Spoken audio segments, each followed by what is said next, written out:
Bien, mes chers collègues, je vous propose de commencer. J'espère que vous avez tous passé une très bonne nuit après le programme assez chargé d'hier. Je crois qu'hier, on a voté 4 lois différentes. Et aujourd'hui, nous avons 4 auditions de 2 heures. Donc, le chef d'état-major de l'armée de terre, la DGRIS, le DGGN et notre secrétaire d'État, Patricia Miralles. Donc, je souhaite la bienvenue au général Schill, chef d'état-major de l'armée de terre, qui a donc la lourde tâche d'entrer en premier dans ces 4 auditions du jour. Vous le savez, mes chers collègues, 2024 marquera la première année de la loi de programmation militaire 2024-2030, qui est une loi de programmation dite de transformation. Transformation qui est un mot particulièrement vrai pour l'armée de terre, qui mène une modernisation d'ampleur au travers d'un passage au nouveau modèle d'armée de terre de combat, dont bien sûr, mon général, vous pourrez éventuellement nous rappeler les grandes lignes, le sens, éventuellement le calendrier. En ce deuxième mercredi d'octobre, bien entendu, le sujet qui nous préoccupe est bien entendu de connaître votre avis sur le projet de loi de finances pour 2024.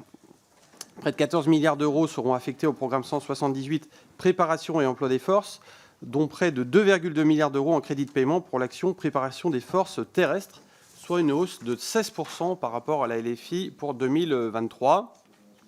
En général, vous pourrez nous dire les priorités qui sont financées par ces augmentations de crédits, que scrute d'ailleurs avec beaucoup d'attention notre rapporteur pour avis, François Cormier-Bouligeon. Bien entendu, sur le volet capacitaire, on est tous au courant des grands programmes, que ce soit le programme Scorpion, la modernisation du Leclerc, mais l'armée de terre figure par ailleurs au cœur de nombreuses priorités de la loi de programmation militaire, que ce soit la dronisation des forces armées, la défense sol-air, le développement de la robotique terrestre. Vous pourrez nous dire comment ces préoccupations se déclinent concrètement dans le PLF 2024. Mon général, l'exercice Orient a également révélé les progrès restant à faire dans la numérisation des systèmes d'information, mais également en matière d'épaisseur logistique et de soutien. Le projet de loi de finances permet-il d'améliorer ces points d'intention? Et puis enfin, nous pourrons aborder la question des ressources humaines. Ces dernières semaines, vous avez constaté, mes collègues, qu'il y avait plusieurs articles qui étaient sortis à ce sujet-là, sur la capacité de recrutement et de fidélisation dans un contexte d'attractivité relative par rapport au secteur privé, on va dire, qui est peut-être un peu moins forte pour les armées. C'est le point d'intention majeur, et notamment pour l'armée de terre, dont le rôle des terriens est majeur dans les effets que nous pourrons produire. Donc, mon général, vous savez que on vous êtes très mobilisé à ce sujet-là, et peut-être vous pourrez nous dire un mot sur cet aspect humain également dans le cadre de cette étude du projet de loi de finances 2024. Voilà, mon général, sur l'ensemble des sujets, je vous cède la parole. Merci beaucoup, Monsieur le Président, pour ces mots à la fois d'accueil et puis d'introduction et les questions que vous me posez sur ce projet de loi de finances 2024, qui est l'année 1 de la loi de programmation militaire et qui sera donc un projet de loi de finances qui va donner à l'armée de terre les ressources pour, d'une part, poursuivre la modernisation qui était engagée. Et cette année va être l'année au cours de laquelle nous allons passer de 25% de notre scorpionisation à 36%. C'est donc cette modernisation qui se poursuit et le fait que nous allons conforter notre activité. Mais c'est aussi pour l'armée de terre un mouvement de réorganisation profond de façon à gagner en réactivité avec la réorganisation d'un certain nombre de grands commandements. Et puis, dans la lignée du discours du président de la République le 13 juillet à Brienne et de ce sujet sur lequel le ministre a fortement insisté ici au cours de son audition, de choc de simplification, l'armée de terre, ce budget permettra aussi à l'armée de terre de poursuivre cette mouvement en profondeur que nous avons commencé depuis plusieurs années, de façon à aller vers plus d'efficacité. Mais finalement, toute la raison d'être à la fois de la loi de programmation militaire, de ce budget 2024, c'est les effets produits. Que va faire l'armée de terre pour notre pays? Et ce budget permet à l'armée de terre de remplir ses missions. Sa mission première, c'est de défendre notre maison, notre pays, ses habitants, métropole et outre-mer. Sa deuxième mission, c'est d'exprimer une solidarité stratégique avec nos voisins et de participer à la défense collective, principalement en Europe. Et puis sa troisième mission, c'est d'éviter le contournement au large. Et finalement, aujourd'hui, ce matin, 11 octobre, j'ai une pensée pour les soldats qui sont déployés en opération. Nous avons 20 000 soldats de l'armée de terre en permanence déployés en opération. Et probablement aujourd'hui, j'ai une pensée particulière pour deux partie de ces soldats qui sont engagés dans un mouvement particulier aujourd'hui. C'est ceux qui sont déployés au sud Liban, à proximité d'une explosion de violence et de guerre tout à fait soudaine et terrible au cours des derniers jours, avec ce risque d'extension du conflit au Liban qui est pendant. Et puis nos soldats qui sont au Niger, qui ont entamé depuis hier, comme ça a été rendu public, ce mouvement de retrait qui a été demandé par le président de la République et que nous finirons d'ici la fin de l'année. Mais finalement, sans forcément m'étaler trop longtemps sur ces sujets des effets produits, qui est comme le point fondamental de ce que nous aurons à produire l'an prochain avec les ressources que la nation nous consacre, peut-être que je souhaiterais, en réponse à votre question, ça répond en partie à vos questions, focaliser sur le territoire national et sur la défense de notre maison, puisque cette année sera une année particulière, c'est l'année des Jeux Olympiques. Les Jeux Olympiques, ce sera un temps majeur et un moment majeur pour notre pays, extrêmement important, et c'est clair que l'armée de terre sera là dans la contribution peut-être à la moisson de médailles. Un tiers des médailles des Jeux paralympiques précédents avaient été gagnées par des militaires, par des membres des armées, et une grande partie d'entre eux par des soldats qui étaient blessés.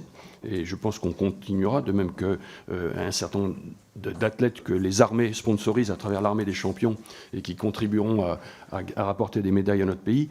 C'est aussi la participation de l'armée de terre à l'ensemble du mouvement olympique et pré-olympique, avec le parcours de la flamme, un certain nombre de manifestations sportives qui seront organisées par l'armée de terre dans le cadre de cette mise en valeur de cet événement pour notre pays, mais aussi du fait que ces valeurs du sport et ce qu'elles véhiculent, et notamment vers la jeunesse, c'est un des éléments de l'armée de terre. Et évidemment la protection, avec une contribution à la protection des Jeux Olympiques qui n'est pas complètement arrêtée, mais qui sera de toute façon très importante en volume, probablement approchant 20 000 soldats qui seront déployés à cette occasion-là d'une façon ou d'une autre, ce qui représente l'équivalent de ce que nous déployons tous les jours aujourd'hui en opération. Mais ce sera aussi cette année la poursuite de l'opération Sentinelle. 3 000 soldats sont en permanence déployés dans le cadre de cette opération. La contribution à la Border Force. Et nous avons des soldats qui aujourd'hui sont aux côtés des forces de sécurité intérieure pour lutter contre l'immigration illégale à nos frontières. Ce sera la poursuite de la participation également au dispositif Héphaïstos. Heureusement, cette année, ce dispositif, et compte tenu du fait que nous avons évité les incendies majeurs en France, n'a pas eu à être mobilisé complètement comme il l'avait été en 2022. Mais en 2024, nous poursuivrons, et nous savons que cette dimension, et notamment les unités de la sécurité civile, qui sont des unités de l'armée de terre employées par le ministère de l'Intérieur et de l'Outre-mer, et avec la création d'une 4e UISC, 4e Formisc l'an prochain, seront probablement mobilisés, comme ils le sont aujourd'hui en Libye, dans le cadre des inondations. Cette année et la participation de l'armée de terre, les effets que produira l'armée de terre dans notre défense de cette maison, c'est aussi une question plus largement d'esprit de défense, avec cette année mémorielle, 80e anniversaire du débarquement, entre le 6 juin, le débarquement en Provence, la libération du pays successivement. Ce sera une année qui sera le 110e anniversaire à nouveau du début de la Première Guerre mondiale, avec donc probablement là aussi un certain nombre de manifestations. Et l'armée de terre sera aussi dans la défense de la maison, notamment dans les Outre-mer, avec 2 points particuliers que je souligne. La Guyane, avec cette lutte contre l'orpaillage illégal qui se poursuit de manière extrêmement importante. Et puis Mayotte, actuellement, et notamment avec la crise de l'eau dans ce territoire. Ce sera aussi l'occasion de grands exercices dans les Caraïbes, exercice Caraïbes 24, et puis Marara 24 en Polynésie française, qui contribuent à cette terre de France de défense de notre maison. Un peu dans la prolongation de cette action directe, il y a ce que l'armée de terre fera au profit de la jeunesse l'année prochaine, grâce aux ressources là aussi qui sont attribuées par le projet de loi de finances. Contribution à diffuser l'esprit de défense avec, sur une classe d'âge de 800 000 jeunes, nous en touchons chaque année 300 000. notamment à travers les journées défense-citoyenneté, à travers les classes de défense et de sécurité globale, Madame la Ministre, et nous en impliquons dans nos rangs 40 000 avec les 20 000 que nous recrutons, les 13 000 que nous insérons à travers les dispositifs de service militaire adapté, service militaire volontaire, et les 7 000 que nous initions, notamment à travers des périodes de défense, de préparation militaire. Et puis cette année sera aussi toujours dans le développement de cet esprit de défense, et pour finir, une année de lancement de ce projet extrêmement ambitieux de réserve, avec terre de réserve. Nous aurons 2000 réservistes de plus cette année. Nous allons créer 6 bataillons de réserve, 1 par brigade opérationnelle. Nous allons placer sous l'autorité du gouvernement militaire de Paris notre régiment de réserve du 24e régiment d'infanterie. Nous avons déjà signé les premiers contrats de réservistes spécialistes de l'industrie et nous poursuivrons. Et nous allons expérimenter l'implication beaucoup plus étroite des réservistes dans nos unités d'actifs. Donc, pour conclure sur ma réponse à votre question, les ressources qui sont des ressources très importantes qui nous sont attribuées pour cette année 2024, année 1 de la LPM, pour l'armée de terre, doivent avant tout servir à produire des effets au profit de nos concitoyens, que ce soit dans la défense de notre maison, que ce soit dans la défense collective, notamment en Europe, ou que ce soit dans la défense plus au large. Merci, mon général, pour votre propos à la fois très large et synthétique sur l'actualité de l'armée de terre, qui a permis à la fois d'aborder les grandes transformations, les effets produits, la projection, à la fois en opération extérieure et sur le territoire national. On voit que les opérations sont nombreuses et que l'armée de terre est très mobilisée. Et également d'aborder la contribution de l'armée de terre à notre esprit de défense, à la fois avec la politique mémorielle, la politique orientée vers la jeunesse et également la montée en puissance des réserves. Alors, mes chers collègues, je vous rappelle pour le déroulement de l'audition que nous allons prendre déjà les orateurs de groupe. Ensuite, je vois que vous êtes déjà une dizaine à vous être inscrits pour des questions individuelles. Et ensuite, nous pourrons attaquer la partie à huis clos si le reste des questions complémentaires. Pour le groupe Renaissance, la parole est à notre rapporteur pour avis, François Cormier-Boudigeon. Je vous remercie, Monsieur le Président. Mon général, c'est un plaisir de vous recevoir à nouveau parmi nous au sein de la Commission de la Défense nationale et des Forces armées. À travers vous, c'est avant tout à tous les hommes et toutes les femmes de l'armée de terre, et en particulier à ceux récemment tombés en opération, qu'au nom de mon groupe Renaissance, mais je pense au nom de tous les collègues réunis ici, nous souhaitons rendre hommage et dire notre gratitude. Rapporteur pour avis des crédits relatifs aux forces terrestres, je me félicite que pour sa première année de mise en œuvre, la loi de programmation militaire 2024-2030 que nous avons récemment adoptée soit effectivement respectée. Une fois encore, pourrions-nous dire. Je souhaiterais vous interroger en premier lieu sur la manière dont l'impératif de cohérence avant la masse se déclinera concrètement dans le projet de loi de finances pour 2024 au profit des forces terrestres. En particulier les enjeux relatifs à l'activité et à la préparation opérationnelle. Ils ont été très présents dans nos débats lors de l'examen de la loi de programmation militaire. Mon général, dans un contexte fortement inflationniste, quels moyens mettez-vous en œuvre pour poursuivre l'amélioration de l'activité des forces terrestres, qui est un sujet majeur?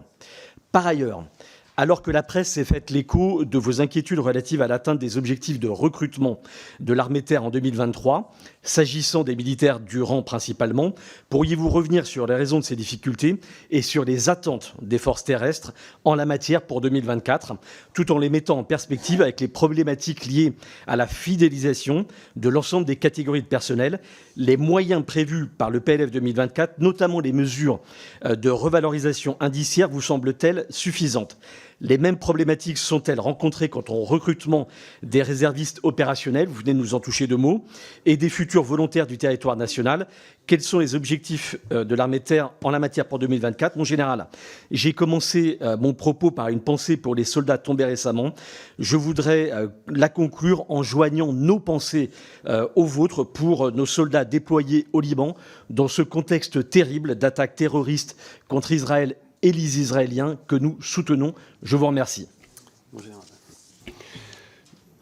Monsieur le député, sur la question de l'impératif de cohérence, et avant de répondre plus précisément sur la question de l'activité qui est un des éléments de cette cohérence, de mon point de vue, et la cohérence était le maître mot de la loi de programmation militaire et le maître mot de ce projet de loi de finances, et à la fois dans la construction mais également dans la mise en œuvre.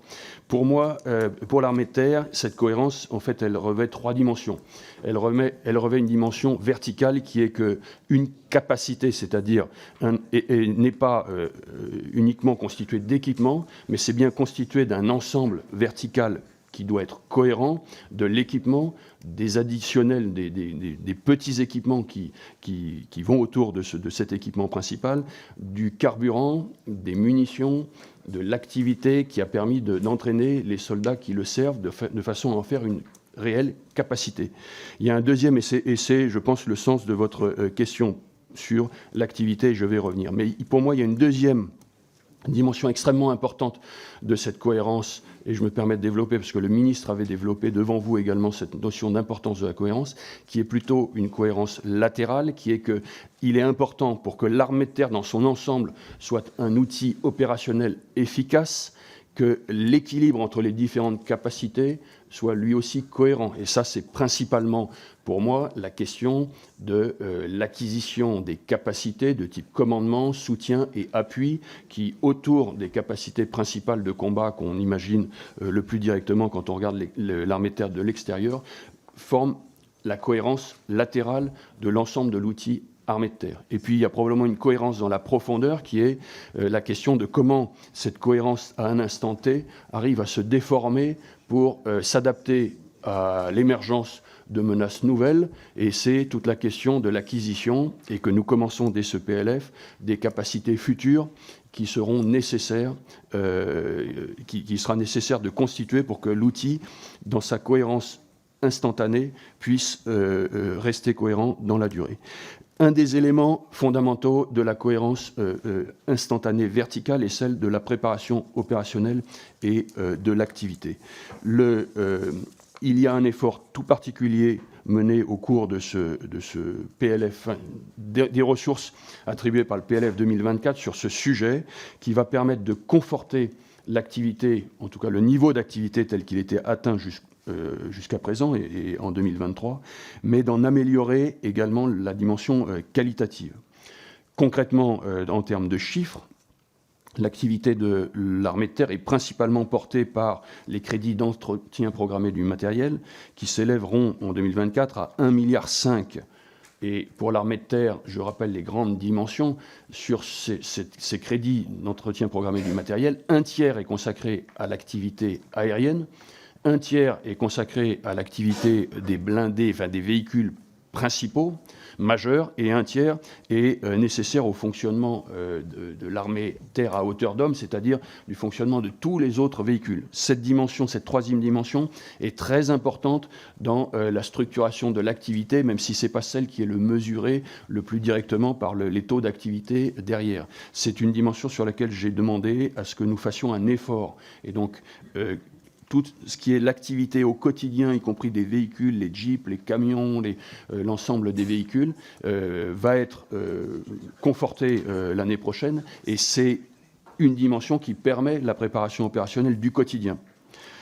Deuxièmement, cet effort quantitatif et qualitatif sur l'activité va servir au succès de la transformation Scorpion, puisque une des grandes dimensions de cette loi de programmation militaire et donc de ce projet de loi de finances, c'est la poursuite de la livraison des véhicules, enfin des nouveaux véhicules, et notamment des véhicules Scorpion. Et par exemple, nous aurons 3 nouveaux escadrons Jaguar l'an prochain, et donc donner de l'activité à ces escadrons qui arrivent, c'est une dimension qui sera extrêmement importante.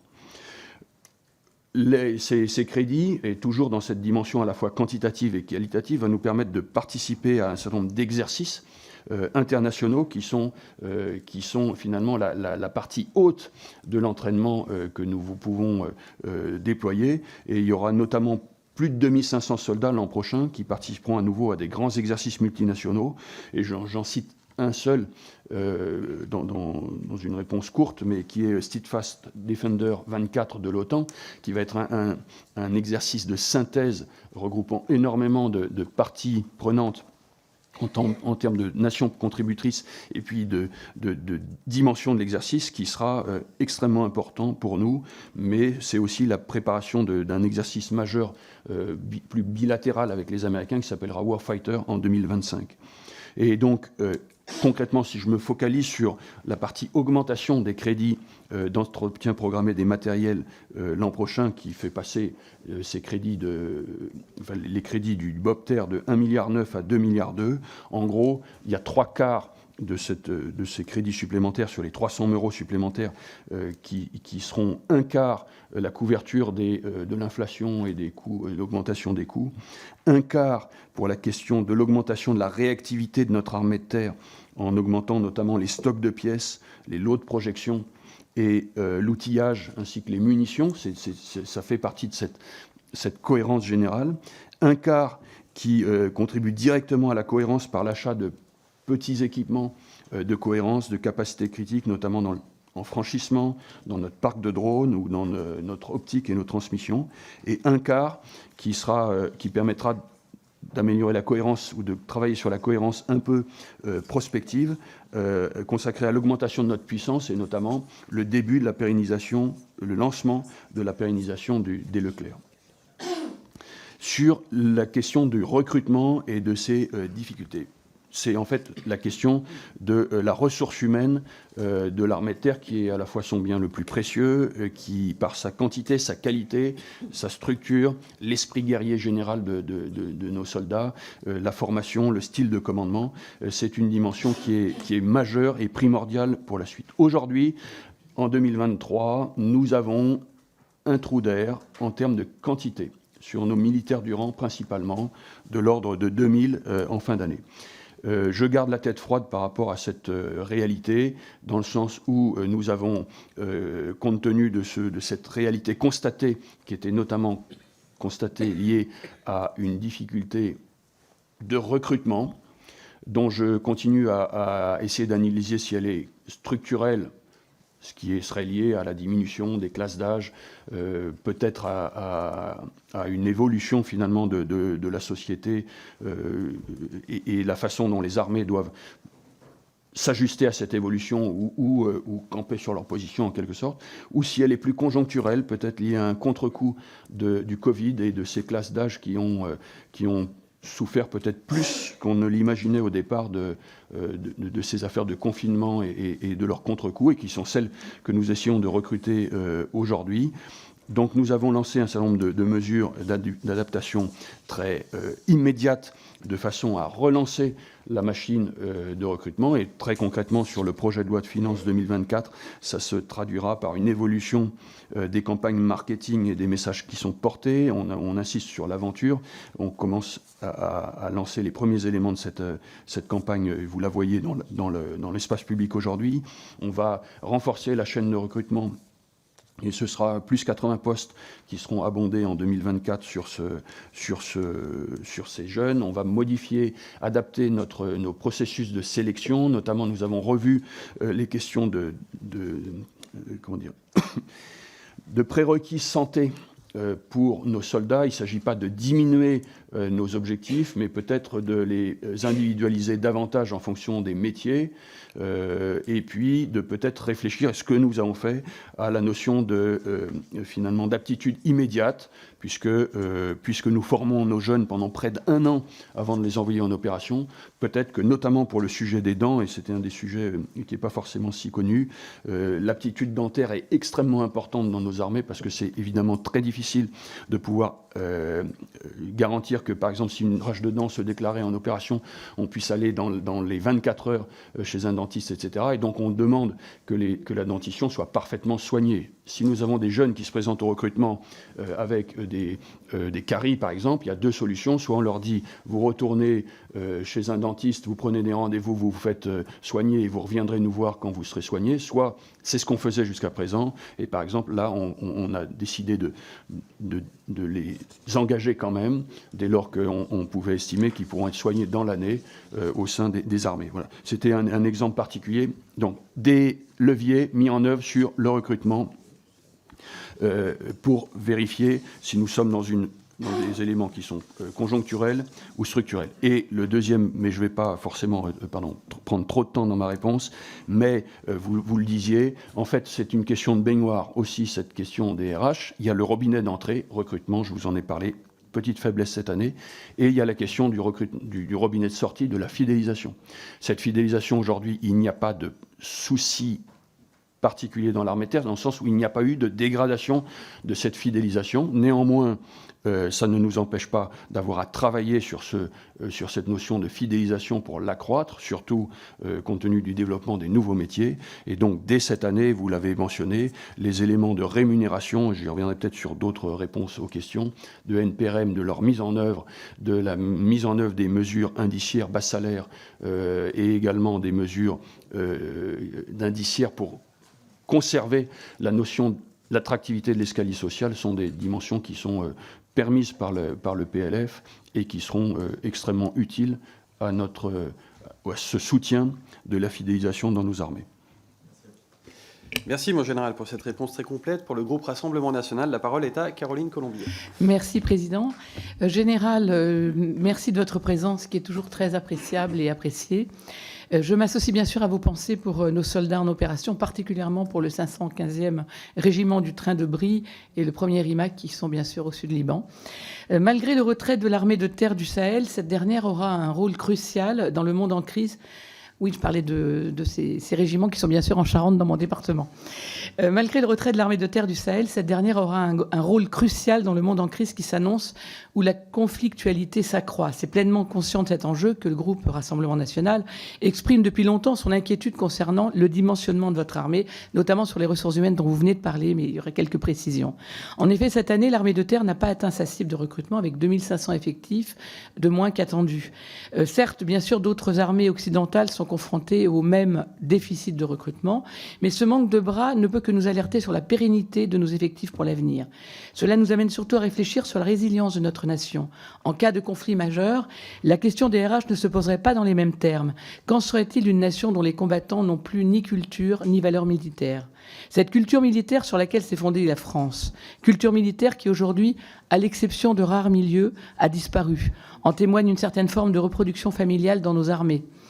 Entendons-nous bien, il ne s'agit pas ici de revenir à une quelconque militarisation de la société, mais force est de constater que ce désarmement moral imprègne les démocraties alors même que les régimes autoritaires enclenchent la dynamique inverse.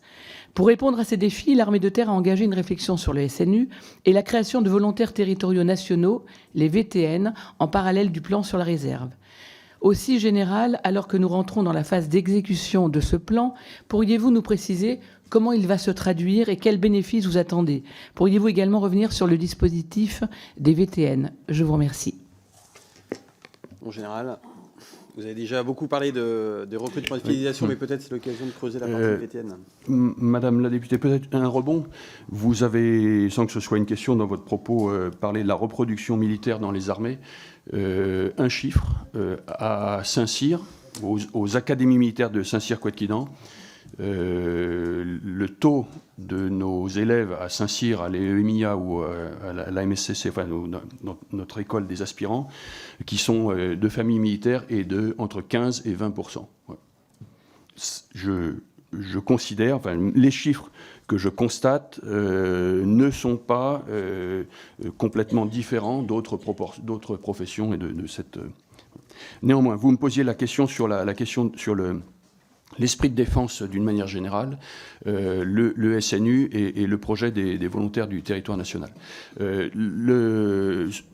Nous sommes, et ça fait partie effectivement de l'équation générale de nos ressources, nous sommes en train de réfléchir à mettre en œuvre une forme de continuité accrue et d'intégration accrue entre les différents types d'engagement dans nos armées, très schématiquement, de la réserve qui pourrait être à une extrémité aujourd'hui, à l'engagement militaire pour une carrière longue, en tout cas pour des contrats successifs, qui pourrait être l'autre extrémité du spectre. Et à la fois, cette réflexion, nous la menons pour des raisons de nourrir la ressource humaine de notre armée de terre, et d'autre part, pour la question de contribuer à une proximité accrue entre une part plus large de la population et nos armées.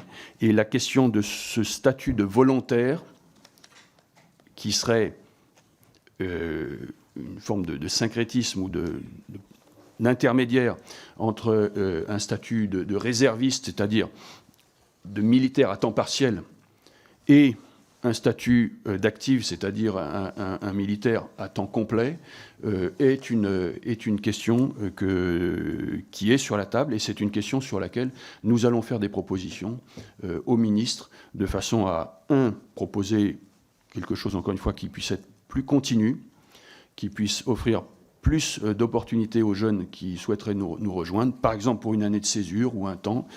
Et nous allons voir avec le ministre comment, éventuellement, débuter une expérimentation dès 2024, idéalement dans la perspective des Jeux Olympiques, pour faire, par exemple, une première preuve de concept d'un tel statut et l'intérêt qu'il pourrait avoir auprès de la jeunesse.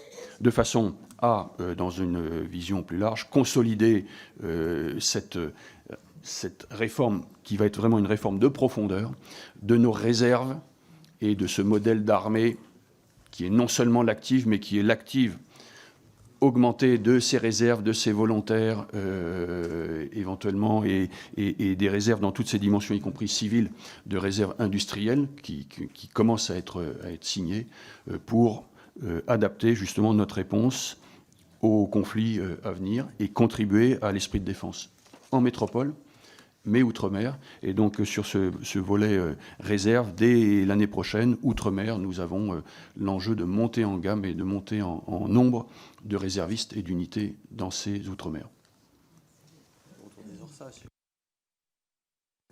Pour les anciens, je disais que les anciens ont peut-être connu les officiers de réserve en situation d'activité, qui était finalement la capacité de prendre des réservistes et de les mettre en activité plus intense. Finalement, si je comprends bien, ça serait un peu ce concept.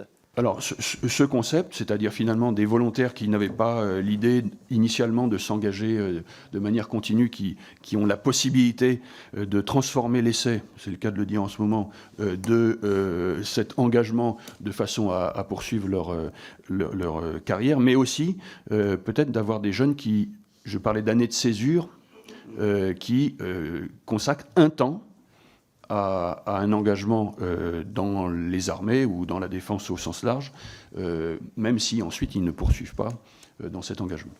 Très bien, merci mon général. Pour la France Insoumise, la parole est à Aurélien Saint-Toul. Merci Monsieur le Président, merci Général pour votre propos liminaire.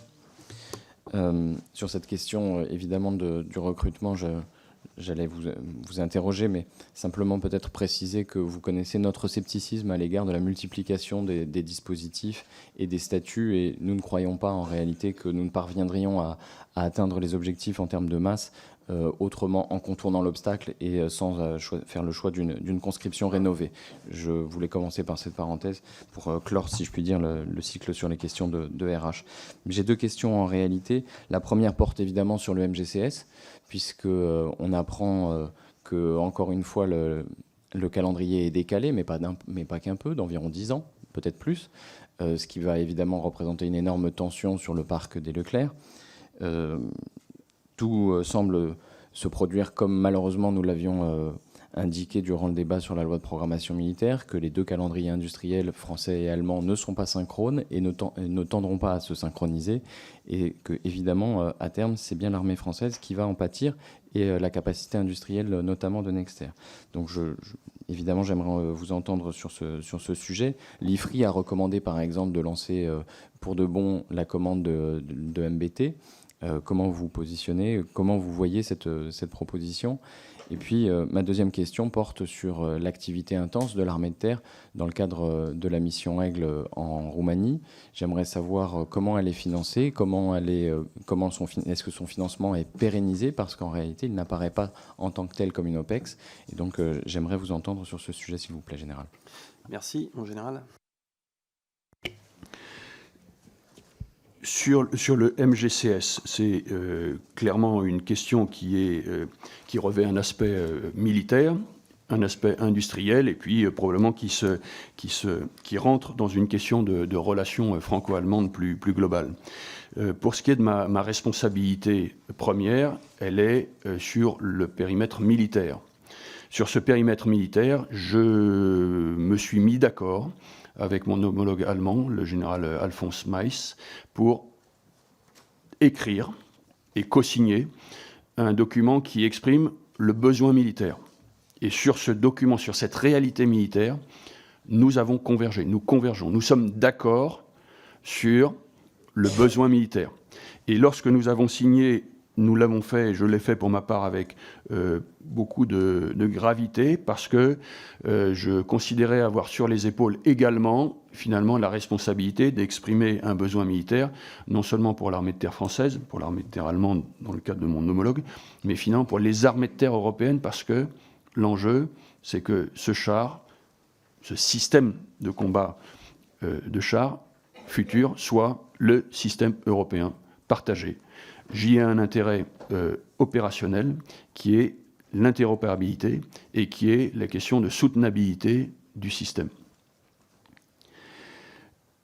Sur un des points sur lequel nous sommes d'accord sur la définition de ce besoin, un des éléments constitutifs et majeur de cette définition du besoin sur lequel nous avons convergé, c'est que ce n'est pas un char actuel en mieux. Ça doit être autre chose. Ce sera autre chose. Ce sera autre chose parce que ce sera un système qui sera fondamentalement et ab initio inclus dans le cloud de combat, qui intégrera la robotisation dans la question de son accompagnement. Et d'ailleurs, il y aura probablement des plateformes qui seront pilotées ou pilotables et d'autres qui seront robotisées, et que ça n'est pas le Leclerc en mieux ou le Léopard en mieux. Et ça demande une ambition sur le saut, y compris industriel, derrière. Vous avez évoqué la question du MBT. La question du MBT est finalement ce qu'on appelle les gap fillers, c'est-à-dire quelque chose des systèmes qui pourraient remplir un trou entre ce que nous avons maintenant et ce que nous aurons plus tard.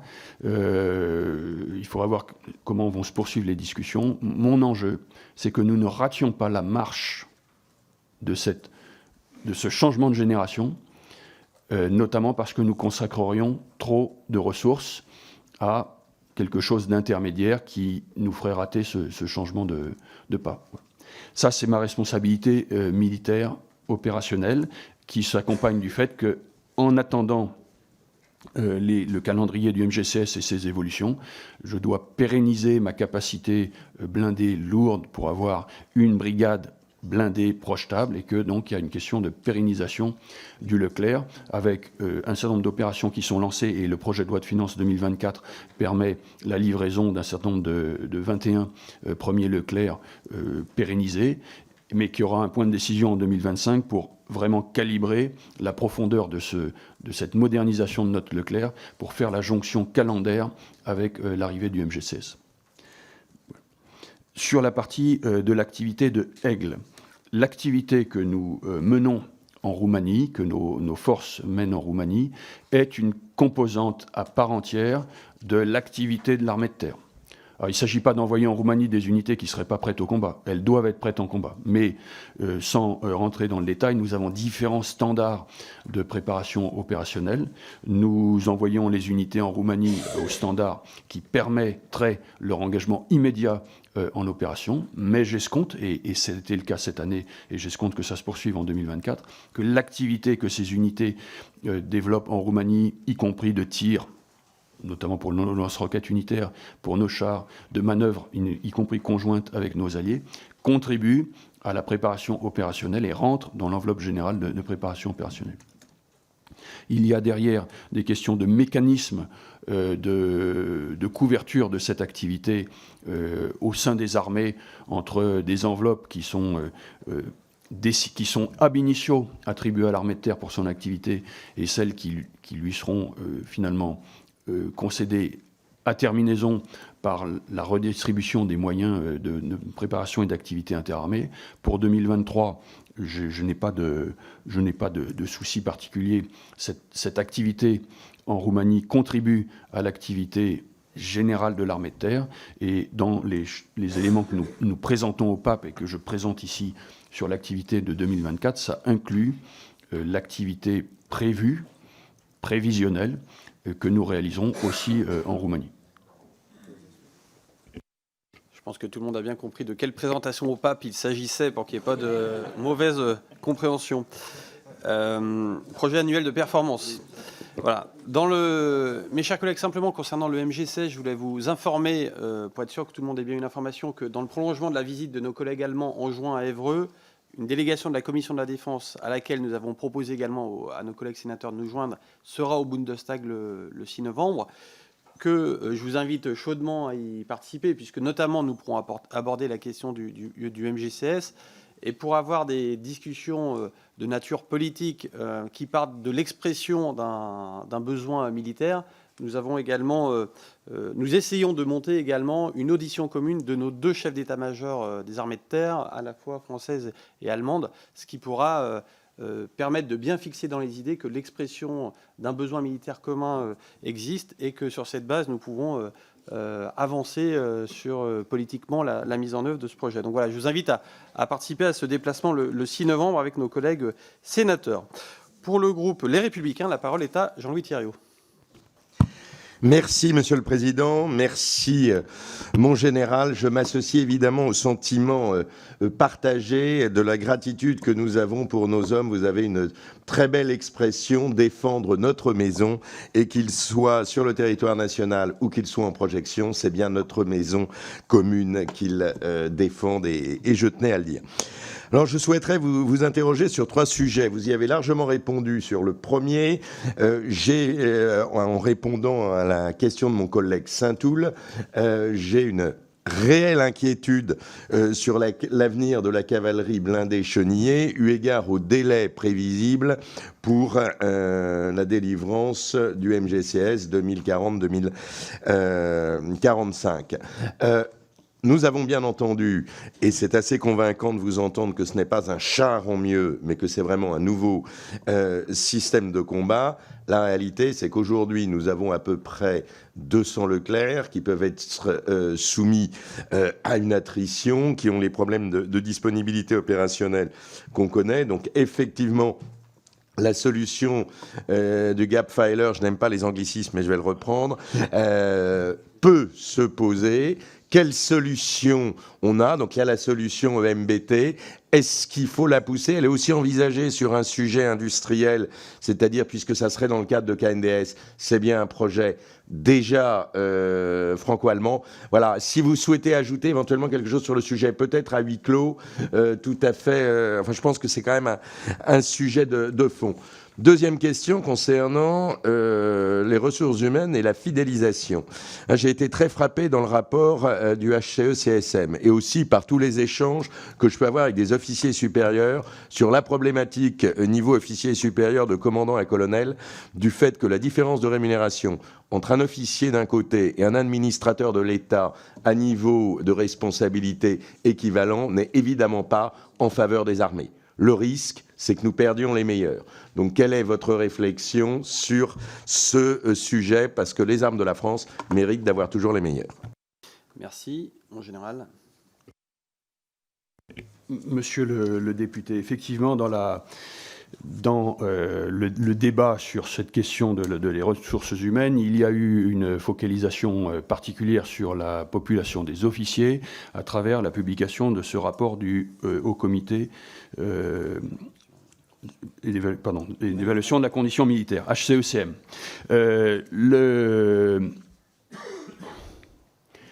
Ce rapport donne une photo de la population des officiers militaires. Peut-être que de manière indue, il a été fait un lien bijectif entre les officiers et les officiers de l'armée de terre. Je mentionne simplement que seule la moitié des officiers sous statut militaire appartiennent à l'armée de terre, à la marine ou à l'armée de l'air, et donc les officiers de l'armée de terre ne représentent donc que, en gros, un sixième ou un quart de l'ensemble de la population. Ce que je veux dire par là, c'est que j'entends les conclusions du rapport et je vais venir sur le point particulier que vous soulignez, mais je voudrais souligner ab initio que finalement l'armée de terre a probablement une population d'officiers qui est particulière par rapport à la masse et à la moyenne de cette population d'officiers qui a été auscultée, notamment parce que nous avons ce fameux escalier social qui fait que, plus que d'autres armées, nous avons une proportion proportion importante d'officiers issus des sous-officiers et des militaires du rang, 50%. Que nous avons un étagement général et donc une masse de nos officiers qui est aussi importante dans les officiers jusqu'au grade de capitaine et de commandant et qui servent dans nos unités, nos régiments, et que nous sommes une armée plutôt des garnisons moyennes, des villes moyennes et des garnisons de province ou de région, et que la question que vous soulignez sur les officiers du sommet de pyramide parisien est une question qui finalement est importante, et c'est important pour le commandement futur des armées et donc de l'armée de terre, mais qui n'est pas la préoccupation première que j'ai, d'autant plus que l'ensemble de l'armée de terre, comme toutes les autres armées, mais répond au rapport sur le moral tous les ans, que donc il y a eu le rapport, la campagne du rapport sur le moral a été menée au premier semestre 2023, que 80% des membres de l'armée de terre, toutes catégories confondues, me disent qu'ils ont un très bon ou assez bon moral, et parmi eux, les officiers ont un niveau encore plus élevé. Avec donc 80%, 82% en fait, de mes officiers me disent « j'ai un très bon, j'ai un assez bon moral ». Et ils mettent en avant d'abord les critères de sens, les critères d'utilité et les critères de rapport entre catégories. Sur les critères qui pèsent sur le moral, ils mettent en avant un certain nombre de critères, notamment sur les questions de coût de la vie, etc., et de rémunération. Et je vais venir à la réponse à votre question, mais aussi sur des questions de difficulté du quotidien. Sur la question de la rémunération des officiers de haute pyramide, là aussi, on a un enjeu, effectivement, à avoir une rémunération qui puisse être dynamique sur les fins de carrière, de façon à pouvoir conserver dans nos rangs les meilleurs profils et éviter ce fameux robinet de fuite qui amènerait un certain nombre d'entre eux, plutôt que de poursuivre avec nous, d'aller à l'extérieur. Or, c'est eux qui doivent alimenter le haut encadrement militaire. Merci, mon général. Pour le groupe démocrate, la parole est à Sabine Thilaye. Merci, Monsieur le Président. Général, au nom de mon groupe démocrate, merci d'être devant nous. Et comme mes collègues, j'aimerais aussi souligner l'engagement de nos soldats sur le terrain. Et ça nous rappelle aussi notre responsabilité un peu particulière ici. Parlons pas des choses abstraites, mais de la vie aussi, l'intégrité physique des hommes qui sont sur le terrain. Un grand merci à eux, surtout dans cette situation que nous vivons. Effectivement, le recrutement, je voudrais bien y revenir aussi. C'est quelque chose qui préoccupe tout le monde. Mais j'aimerais particulièrement avoir votre avis sur la modernisation des systèmes d'information dans l'armée, donc particulièrement la réalisation de Sparta. Donc c'est quand même un système modernisation du recrutement du personnel dans les trois armées qui devrait permettre la fidélisation des recrues et aussi la baisse des taux d'attrition et de non-renouvellement des contrats. Est-ce que vous avez déjà une vision là-dessus? Est-ce que cet outil permet véritablement d'améliorer la gestion des parcours et donc la fidélisation au sein des armées? Deuxième petite question, est-ce que la prime de lien de service a des effets véritablement bénéfiques et est-ce qu'on pourrait éventuellement l'améliorer? Et troisième question, sur le recrutement, nous ne sommes pas les seuls à avoir des soucis de recrutement. On le voit partout dans l'Union européenne, particulièrement chez notre partenaire allemand. La Bundeswehr est devant des énormes défis et avait même envisagé à un moment donné d'engager des spécialistes venant d'autres États de l'Union européenne. Est-ce qu'il y a des discussions entre vous? Parce que ces problèmes de recrutement de nos armées impactent évidemment aussi la défense européenne. Merci. Mon général. Merci, Madame la députée. Sur la question du recrutement, même si votre question avait également une dimension de fidélisation sur les primes de lien au service, et j'y reviendrai, m'amène à revenir sur la question du particularisme éventuellement de nos armées, de notre armée de terre en France. Je suis persuadé que l'enjeu au cours des prochaines années dans cette globalité de notre ressource humaine que j'appelais celle d'une armée, d'une armée d'emploi, réside dans le fait d'arriver à tenir l'équilibre qui est le nôtre aujourd'hui entre une question d'engagement pour l'aventure, pour les finalités, pour le sens, pour ce service particulier que le service des armes, qui fait que ça n'est pas comparable à d'autres engagements, et que tout jeune qui nous rejoint, quelque part, fait le choix d'un métier à part. Et que cette réalité, qui peut s'appeler singularité militaire, qui est un des éléments qui dépend notamment du statut, mais qui est intimement lié, est aussi lié finalement à l'ambition de notre pays, qui est un pays qui a l'ambition, qui est membre permanent du Conseil de sécurité des Nations Unies, qui a des intérêts partout dans le monde, qui considère qu'il a à pouvoir peser sur les affaires du monde à travers cette notion, cette ambition de puissance, d'équilibre et d'entraînement. Et les jeunes qui nous rejoignent, même s'ils ne le verbalisent pas de cette façon-là, quelque part, nous rejoignent parce qu'ils sont dans une armée d'un pays qui est décidé à employer ses moyens culturels, économiques, politiques et militaires en appui de cette politique. Et ça, c'est une réalité qui est finalement pas forcément une réalité partagée par tous nos voisins et qui fait un particularisme de nos armées, de notre armée de terre, et qui est un vecteur puissant pour rejoindre nos armées et pour poursuivre, pour le fait que nous continuons à recruter 15 000 jeunes par an et que nous les avons, et le fait de rester dans ces armées. Est-ce que ça veut dire qu'il faut complètement occulter un autre versant qui est le versant des compensations, des contreparties, de la rémunération, du bien vivre de son métier, du bien vivre dans son métier? Non, c'est clair. Mais il ne faut pas tomber dans cette pente qui ne regarderait que le côté de la rémunération. Et c'est pour ça que dès le recrutement, la question de comment plaçons-nous nos campagnes de recrutement, quel message envoyons-nous aux jeunes entre des avantages et des bénéfices qu'ils vont en tirer et cette soif d'aventure, d'avoir une vie particulière. Aujourd'hui, nous nous plaçons clairement, et je vous l'ai dit, on le voit dans la rue en ce moment à travers notre campagne de recrutement, sur l'aventure, sur finalement la finalité de cet engagement. Il n'empêche que, et pour répondre à votre question, il est très important que quand un jeune nous rejoint et frappe à la porte d'un centre de recrutement pour entamer ce circuit de recrutement, il ne soit pas rebuté par l'ensemble des démarches administratives nécessaires, etc. Et c'est pour ça que la démarche de modernisation de l'administration de notre personnel, dans laquelle nous sommes déjà engagés depuis plusieurs années, qui va se poursuivre au cours des prochaines années, avec notamment des chantiers en cours de réorganisation, de répartition de ces responsabilités, d'administration du personnel entre les services de soutien et les armées, avec l'idée générale que l'administration du personnel fait partie du commandement, de la numérisation des dossiers, de cette démarche de dites-le-nous une fois, comme pour le reste de l'administration, est primordiale. Et c'est pour ça que le système de recrutement Sparta, comme un contributeur de cette démarche, est extrêmement important. Et vous me posiez la question sur les liens au service, qui pour moi plutôt dans le versant de la fidélisation. Ces primes de liens au service, elles ont des effets.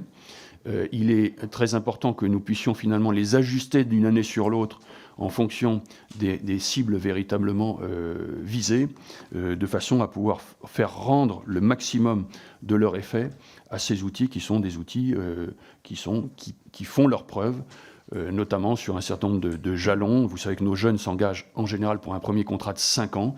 Notre objectif majeur pour nos militaires du rang, qui représentent 60 000 jeunes dans l'armée de terre, c'est une masse importante, c'est de les faire basculer au-delà de ce premier jalon de 5 ans pour aller au moins jusqu'à 11 ans de service. Et donc le fait de positionner les primes à ce moment-là, c'est important. Pour les sous-officiers, ces primes de lien au service sont focalisées et seront focalisées plus précisément sur le maintien de capacité des sous-officiers un peu plus anciens pour garder dans nos rangs les sous-officiers les plus qualifiés qui sont la colonne vertébrale de nos unités et de l'armée de terre.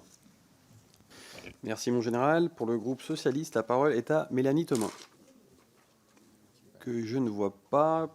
Donc on va passer directement au groupe Horizon avec Jean-Charles Arsenault.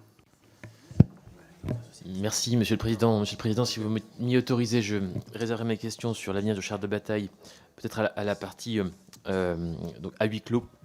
Je me bornerai à rappeler qu'au moment des débats sur la LPM, j'avais déposé, comme d'autres collègues d'ailleurs, un amendement sur ce fameux EMBT comme solution intermédiaire. Mon général, d'abord, je veux m'associer évidemment à vos pensées pour nos militaires déployés un peu partout dans le monde et singulièrement dans le sud du Liban, dans ce contexte en Israël qui est particulièrement lourd, un contexte de terrorisme de grande ampleur, d'une abjection innommable, inqualifiable, et qui est évidemment porteur de lourdes menaces de guerre, contexte hybride à la fois de terrorisme et de guerre, c'est assez inédit dans la période récente. Et une pensée bien sûr pour nos soldats déployés et en cours d'évacuation au Niger. Ma question portera sur l'innovation au sein de nos armées, et particulièrement sur votre regard en cette année 1 de LPM 2430. Je le fais évidemment en bon rapporteur du programme 144. Innovation évidemment à différents niveaux et à différents égards. La question de l'intelligence artificielle et les apports que vous y voyez, avec votre regard de chef d'état-major de l'armée de terre, de plateformes dronisées, de robotisation, ça a été un petit peu évoqué précédemment, et avec peut-être une focale sur un champ qui me paraît singulièrement mis en relief par la guerre en Ukraine, qui est la question de la capacité de minage, déminage, et des ruptures technologiques qui peuvent y être associées. Je pense en particulier aux moyens d'évoluer à nos sapeurs, auxquels je tiens d'ailleurs à rendre hommage, avec des programmes comme le programme MAC, moyen du génie d'appui au contact, mais aussi à toutes les nouvelles architectures auxquelles on peut le réfléchir autour de cette question de minage et peut-être des enseignements qu'on peut tirer pour nos armées du conflit en Ukraine. Il m'était rapporté, alors parce que c'est une question aussi qu'on peut poser légitimement à la DGA ou à l'Agence d'innovation de défense, que le terrain ukrainien, avec son ampleur dans ce domaine, amenait évidemment de nombreuses questions et peut-être aussi des réflexions sur nos propres capacités. Je vous remercie. Général. Monsieur le député, il est clair que l'innovation est un des enjeux majeurs de la loi de promotion militaire et donc dès le PLF 2024. Parce que, évidemment, et vous l'avez dit à la fin de votre propos, finalement, nous avons en grandeur nature sous les yeux, à travers ces conflits en Ukraine, mais on l'a vu aussi au Karabakh, on le voit probablement, on le verra probablement dans les prochains jours à Gaza, une explosion de l'usage de nouvelles technologies qui viennent nourrir et pas forcément remplacer des capacités et des moyens et des plus pérennes, voire plus rustiques ou qui viennent du fond des âges. Et on l'a vu avec les photos et les images de ces soldats dans les tranchées, notamment en Ukraine. Et que l'enjeu majeur, il est, et je le disais sur la réponse à la cohérence, d'avoir une cohérence établie, mais d'avoir une cohérence dynamique qui permettent de s'adapter et de capter notamment cette question d'innovation avec différentes profondeurs de vue, une profondeur immédiate, comment cette année, en 2024, nous allons faire rentrer dans l'emploi et l'usage de nos forces des modes d'action qui sont apparus ou qui apparaissent plus rapidement que nous ne l'imaginions, et c'est la question des drones et du tir sous drone par exemple, mais comment dans 3 ans, 4 ans ou dans 5 ans ou à plus long terme devons-nous nous préparer à ceci. Et c'est pour ça que j'ai proposé et qu'a été accepté la création d'un nouveau grand commandement dans l'armée de terre, 4e grand commandement de l'armée de terre, qui est le commandement du combat futur.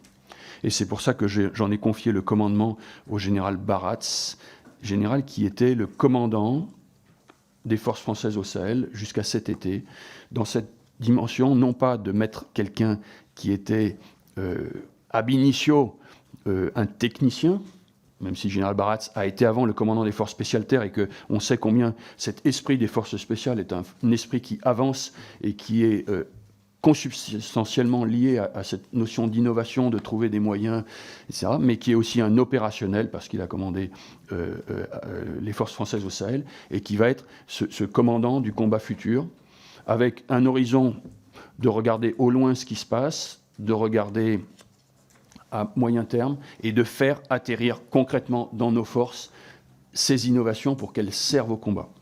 C'est un peu, finalement, la question que vous posez sur l'intelligence artificielle. Avec cette intelligence artificielle qui est à la fois une révolution extrêmement profonde et qui va modifier de manière très profonde, y compris peut-être la société. Et donc il y a des questions d'évolution à long terme, mais il y a des questions aussi d'évolution ou d'exploitation de beaucoup plus court terme. Et pour nous, c'est principalement sur le sujet, pour l'armée de terre, c'est principalement sur le sujet de la robotisation.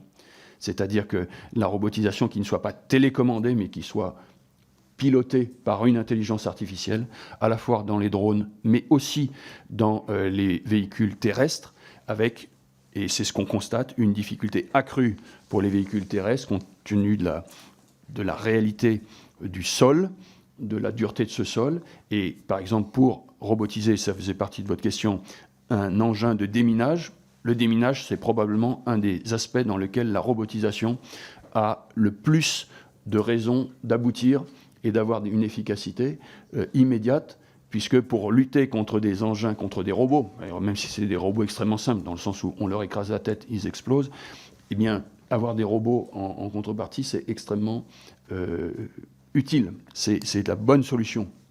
Encore faut-il pouvoir les alimenter en intelligence artificielle. Deuxième grand aspect pour l'armée de terre immédiat, c'est celui de l'analyse de l'image, de façon à ce qu'avec la multiplication des images qui sont issues notamment des satellites, nous puissions avoir une analyse de cette image et du champ de bataille pour en avoir la transparence. Et donc ce commandement du combat futur qui va être institué dès cette année, qui va être consolidé en 2024, qui devra mettre en synergie ce qui existe déjà dans l'armée de terre, mais qui devra contribuer à capter ou à utiliser et employer les domaines d'innovation, qu'ils viennent du programme 144 et de l'Agence de l'innovation de défense, qu'ils viennent des innovations d'usage de la DGA ou qu'ils viennent de l'innovation participative avec des propositions qui viennent de nos soldats qui sont extrêmement pertinentes dans un certain nombre de domaines et notamment ceux qui sont le plus en direct au contact et à l'observation des conflits. Merci mon général. J'ai 9 questions complémentaires. La parole est à Laurent Jacobelli. Est-ce que mon collègue Jacobelli m'autorise à donner la parole à Christophe Negelen qui a une question pour son groupe Lyotte? Ah bah pour le député Negelen, bien sûr. Comme ça, on aura groupé les orateurs de groupe. Donc la parole est donc à Christophe. Alors déjà vous présenter toutes mes excuses parce que quand je suis sorti pour l'appel, on était à Horizon, je pensais qu'il y avait encore 3 groupes avant moi. Donc je vous prie d'accepter toutes mes excuses, Monsieur le Président. Mon général, je me joins à tout ce qui a été dit auparavant pour rendre hommage à tous nos hommes, qu'ils soient sur le territoire français ou sur des territoires d'opération extérieures et qui mettent leur vie en danger pour notre pays et pour la protection des Françaises et des Français. Je voudrais vous interpeller sur le conflit en Ukraine. Je suis actuellement avec notre collègue Lionel Royer-Perrault en charge d'une mission sur l'aide de la France dans le conflit ukrainien. Dans ce cas-là, on sait tout ce qui a été donné par la France en termes de matériel et que l'armée de terre utilisait. Je pense au VAB, aux AMX-10 et autres matériels qui sont prévu d'être changé avec du nouveau matériel beaucoup plus en pointe et qui correspondrait beaucoup plus à ce qui est nécessaire dans un conflit armé aujourd'hui. Ma question était relativement simple. Comment voyez-vous ces dons? C'est-à-dire, nonobstant le fait qu'on avait besoin d'aider un pays en situation d'envahissement, mais par rapport à l'armée de terre française, comment voyez-vous cet appauvrissement des stocks déjà, ce futur renouvellement, parce qu'aujourd'hui il n'est pas entièrement opérationnel, cette latence entre les dons et les nouveaux matériels est-il préjudiciable à l'armée de terre française? Voilà un peu, si vous voulez, le but était d'avoir une réponse relativement globale sur votre vision des choses, sur les décisions qui ont été prises concernant du matériel qui est à disposition de l'armée de terre dans le cadre de ce conflit. Merci. Merci, cher collègue, mon général. Oui, monsieur le député, donc effectivement, l'armée de terre contribue de manière importante, je dirais, au soutien à l'Ukraine dans sa guerre contre la Russie. Ce soutien a consisté en partie par la cession d'équipements. Ces équipements, vous en connaissez les volumes qui ont été cédés, avec une partie qui venait des équipements en service dans l'armée de terre française, une partie qui venait des équipements qui étaient en train d'être finalement remplacés, et vous citiez les VAM, c'était le cas pour l'armée de terre française, et puis une partie d'équipements qui ont été finalement fournis par l'industrie, qui est montée en cadence pour ces équipements. Sur ces équipements et la question du recomplètement. Aujourd'hui, ce recomplètement, il est en cours. Si je prends les Césars, l'année 2024, le projet de loi de finances 2024, fera que l'ensemble des Césars qui ont été cédés à l'Ukraine seront à nouveau en service dans l'armée de terre française à la fin de l'année 2024. Fin 2024, j'aurai 76 Césars en service dans l'armée de terre française. C'était ce que j'avais avant que nous cédions des Césars à l'Ukraine. Nous avons cédé des munitions. En 2024, le PLF permet d'entamer le recomplètement des munitions qui ont été cédées et d'acheter des munitions complémentaires de 255 notamment, pour prendre cet exemple.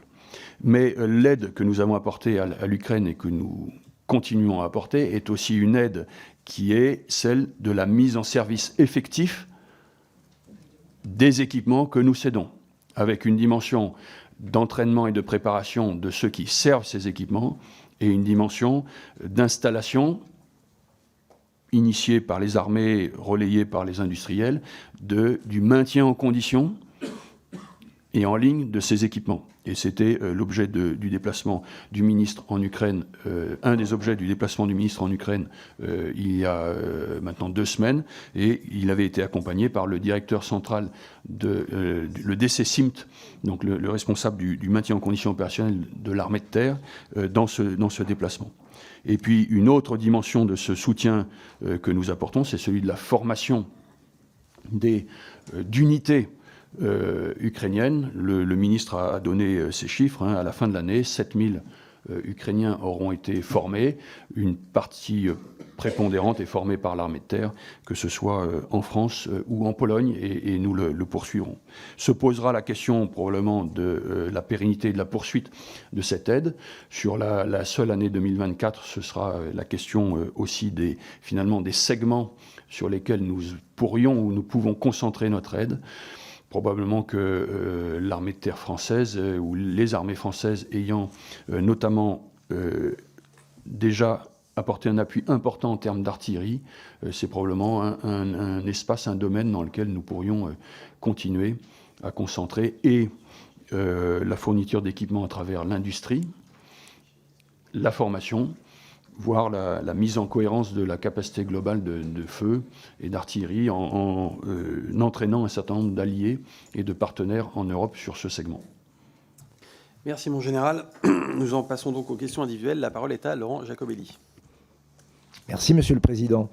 Mon général, messieurs les officiers, mes chers collègues, le Rassemblement national a déjà eu l'occasion de le répéter au sein de cette commission. Nos armées ont besoin de plus de moyens pour faire face aux menaces qui émergent partout dans le monde. Nous avons besoin de plus d'hommes, on l'a évoqué, de plus de matériel, de plus de munitions, bref, de plus de tout. Ce constat étant posé, il nous faut impérativement pouvoir compter sur les matériels dont nous disposons déjà et sur ceux que nous nous apprêtons à recevoir.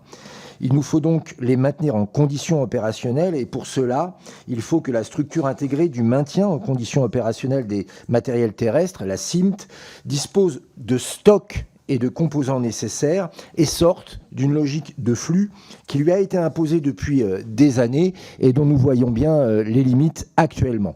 Ma question est simple, mon général, est-ce que les budgets figurant dans la PLM qui nous arrive vous apparaissent suffisants pour répondre à cet impératif? Je vous remercie de votre réponse. Merci. La parole est à Jean-Marie Fievet. Merci, Monsieur le Président. Mon général, je vous remercie pour ces présentations et vos réponses aux différentes questions, mais un sujet n'a pas été abordé. Je suis là, mon général. Au cours de la dernière législature, j'ai eu l'opportunité d'être co-rapporteur aux côtés de ma collègue Isabelle Santiago d'un rapport d'information portant sur la transition écologique et surtout énergétique du ministère des Armées. toujours très engagé en faveur de cette transition, ou je devrais dire de ces transitions, tant nécessaires qu'inévitables. Je porte une attention sérieuse aux évolutions et transformations de nos armées, de leurs pratiques et de leur matériel. Ainsi, je constate avec grand plaisir que la transition écologique et énergétique sont concrètement mises en considération dans le projet de loi de finances pour 2024. Je pense par exemple aux 42 millions d'euros dédiés au plan eau ou encore aux 44 millions d'euros prévus au titre de la mise en place des contrats de performance énergétique. Si le ministère des Armées est le premier propriétaire terrien de l'État, l'un des enjeux clés de sa transition écologique et énergétique se trouve aussi dans le verdissement de sa flotte de véhicules. Ainsi, mon général, ma question portera sur ce verdissement de la flotte de véhicules non porteurs d'armes de l'armée de terre. Dans cette logique, pourriez-vous nous dresser un bilan de l'évolution du parc de véhicules à faible émission de l'armée de terre et comment projetez-vous cette évolution avec l'exécution de la loi de programmation à venir? Je vous remercie. Merci. La parole est à Geneviève Darrieussecq.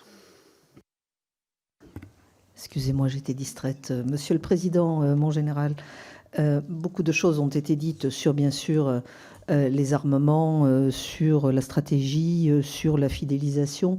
Et je sais que vous êtes très sensible aux hommes, en fait, que vous commandez, aux hommes et aux femmes que vous commandez, à leur bien-être.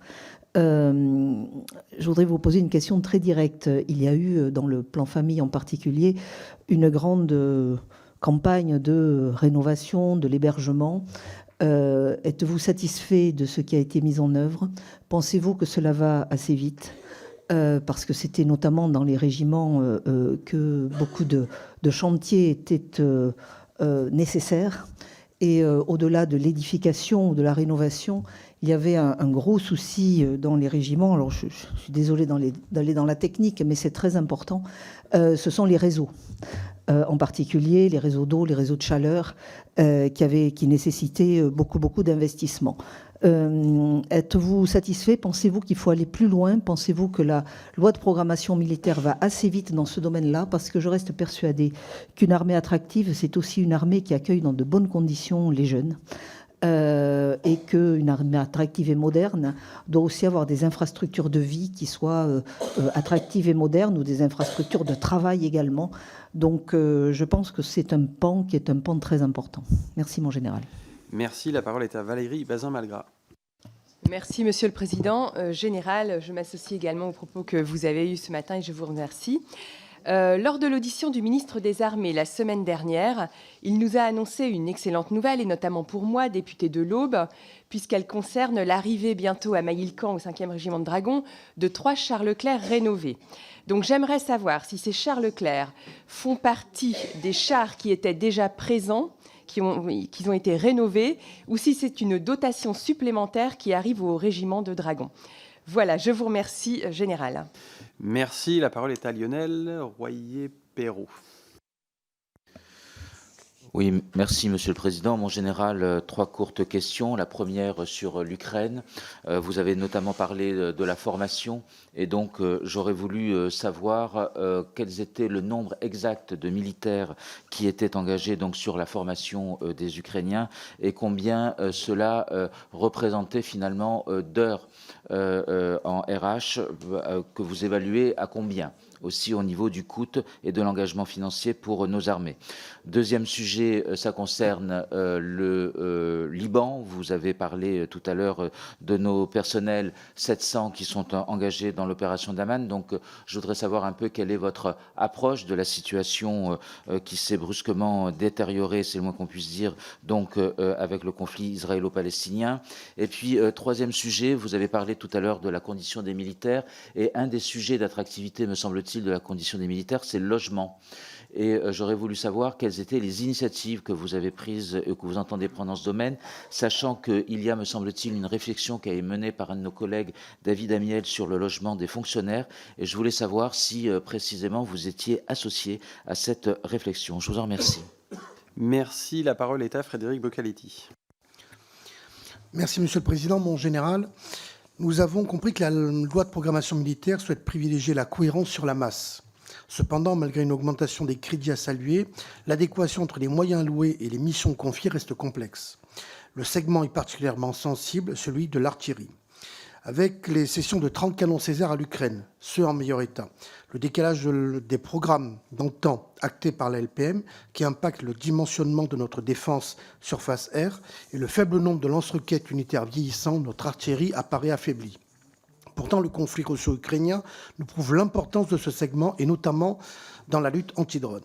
L'armée américaine l'a bien compris puisqu'elle reconstitue une brigade entièrement dédiée à l'artillerie. Mais en général, en quoi ce projet de loi de finances permet de répondre aux failles capacitaires que nous identifions? Sur les lance-roquettes unitaires, quelle solution vous semble préférable? Une option nationale, l'achat de matériel américain ou une solution hybride permettant de répondre aux besoins à court terme? Je vous remercie. Merci. La parole est à Christophe Blanchet. Merci, Monsieur le Président, mon général. Comme dans votre propos liminaire, vous avez fait une référence sportive aux armées, je me permettrai de saluer l'équipe championne du monde de rugby militaire, en attendant qu'elle donne un bon espoir pour notre équipe de France dimanche prochain. Et l'équipe de France parlementaire aussi, j'en profite. Vous avez évoqué, pour respect dans l'esprit sportif, les Jeux Olympiques, en rappelant qu'il y aurait sans doute une montée en charge de 20 000 hommes en renfort pour assurer la protection. Est-ce que vous avez une idée de la proportion des réservistes sur ces 20 000? Est-ce qu'on va aller chercher le 1 pour 1, le 1 pour 2, le 1 pour 3? J'aurais voulu savoir vers quel objectif vous voulez vous diriger. Ma deuxième question, ce sera sur... Vous avez évoqué l'implication, votre engagement pour la jeunesse et le lien que vous recherchez. Vous avez fait référence aux 300 000 JDC dans votre propos liminaire, aux classes défense, aux 13 000 SMV, SMA. Je regrette que vous n'ayez pas fait référence au SNU à ce moment-là, parce qu'il y a eu 45 000 jeunes cette année qui l'ont fait. Et il y a une application, je pense, militaire au SNU, même si elle est mesurée et limitée. Première question sur le SNU. L'accord de 2019, c'était 2000 jeunes qui l'avaient fait, qui avaient 15-16 ans, donc qui ont aujourd'hui 19-20 ans. Est-ce que vous avez vu les effets de cette cohorte-là dans des effectifs qui ont été recrutés ou pas? Ou est-ce que vous y avez fait un suivi de ces jeunes-là pour voir où est-ce qu'ils sont aujourd'hui et ce qu'ils sont devenus? Et deuxième question sur le SNU, là, quand on dit, certains disent que le SNU est militaire, l'aspérité militaire véritable où les armées interviennent, c'est une journée sur ce qu'on appelait la journée défense citoyenneté. Et quand on regarde une journée, c'est véritablement de 9h à 12h, un demi-module d'une heure et demie où il y a un jeu sur carte géostratégique et 1h30 où on explique le processus d'une cérémonie. Ma question, est-ce que c'est suffisant pour impliquer les jeunes à esprit militaire que d'avoir une demi-journée, c'est-à-dire de 15h à 18h? Est-ce qu'il ne faudrait pas réfléchir à obtenir éventuellement une deuxième journée sur ces 12 jours? Merci. Et enfin, la parole est à Patricia Lemoine. Oui, merci Monsieur le Président général. Ma question concerne les réservistes. Ce PLF est ambitieux s'agissant de l'engagement des réservistes. 195 millions y sont consacrés, soit 20 millions de plus que précédemment. L'objectif est d'atteindre 3 800 réservistes et 180 000 jours d'activité supplémentaires comme annoncé dans la LPM. Considérez-vous que cette première marche est suffisante pour amorcer l'objectif de doublement de la réserve affiché dans la LPM? Et quelle part de réservistes l'armée de terre espère récupérer? Dispose-t-elle des moyens humains pour encadrer les réservistes supplémentaires? Vous nous avez fait part tout à l'heure du trou d'air constaté à la fin de l'année 2023. Et donc, pourriez-vous nous rassurer sur ce point? Je vous remercie. Bon, général, voici pour 8 questions, sachant que je précise qu'à ce stade, il y en a 2 en séance à huis clos. Vous avez la parole. Monsieur le député, sur la question des stocks et les flux suffisants pour le stock, le projet de loi de finances 2024, à l'image de la loi de programmation militaire, a clairement comme objectif et comporte une partie des moyens qui permettent de contribuer à l'augmentation de ces stocks. C'est au cœur de la question de la réactivité que j'évoquais tout à l'heure, et notamment dans cette dimension verticale, avoir non seulement l'équipement, mais les munitions, les moyens de le réparer et de le soutenir, l'activité pour se préparer. Mais on est là finalement face à un problème de baignoire à nouveau, dans le sens où concrètement nous acquérons des pièces et de la main-d'œuvre ou du forfait pour le maintien en condition opérationnelle, et notamment des pièces. Et nous utilisons ces pièces tous les jours, une partie de ces pièces pour créer de l'activité pour l'entraînement opérationnel et en opération. Et entre les deux, il y a un réservoir possible.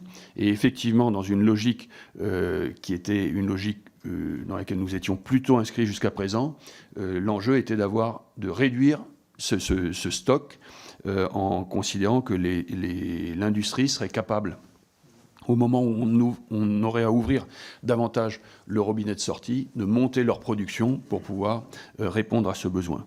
Aujourd'hui, compte tenu des coups de semonce que nous avons eus sur le Covid, de ce que nous voyons sur la politisation, y compris du marché et de l'accès aux ressources liées à la guerre en Ukraine, il est clair, assumé, et ça fait partie du projet, et donc de la loi de programmation militaire et du PLF, que d'aller vers de la constitution de stocks qui permettent de faire tampon, notamment pour des alertes immédiates ou pour des moments pendant lesquels l'industrie ne serait pas forcément capable de remonter en puissance aussi vite qu'on aurait besoin de déployer. Et donc, les crédits d'entretien programmé du matériel d'une manière générale et les crédits du BOPTER d'une manière générale du PLF 2024 permettent de tenir l'activité, et ça c'est le robinet de sortie tel que je l'ai évoqué en qualité et en quantité, et permettent également, parce qu'en fait ils sont plus importants que cette seule activité, de commencer à remplir nos stocks, notamment en pièces. Et ça va se traduire par des négociations, notamment avec l'industrie, sur la forme même de nos contrats, pour passer de contrats de forfaitisation, en gros, à des contrats, notamment pour acheter des pièces et constituer ces stocks. Ces stocks étant les pièces de rechange, mais les munitions également. Sur la question de la transition écologique, et notamment du verdissement de la flotte de véhicules non porteurs d'armes de l'armée de terre, c'est clairement une dimension importante, même fondamentale d'ailleurs, de toute politique publique dorénavant, et donc des politiques publiques de l'armée de terre.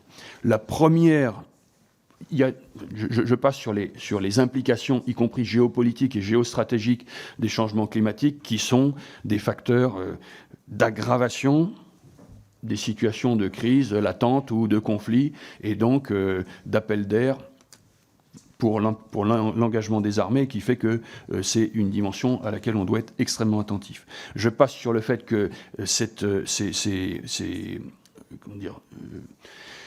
aggravation des catastrophes naturelles éventuellement ou des conditions climatiques entraîne pour les armées des besoins accrus de pouvoir s'adapter donc à l'armée de terre aux températures extrêmes, etc., telles que nous les connaissons par exemple au Sahel, et de vie dans ces milieux. Et les questions de capacité probablement accrues au cours des prochaines années, ou des appels accrus à intervenir en cas de catastrophe naturelle sur le territoire métropolitain comme nos outre-mer. Et je le soulignais tout à l'heure, c'est le cas actuellement à Mayotte.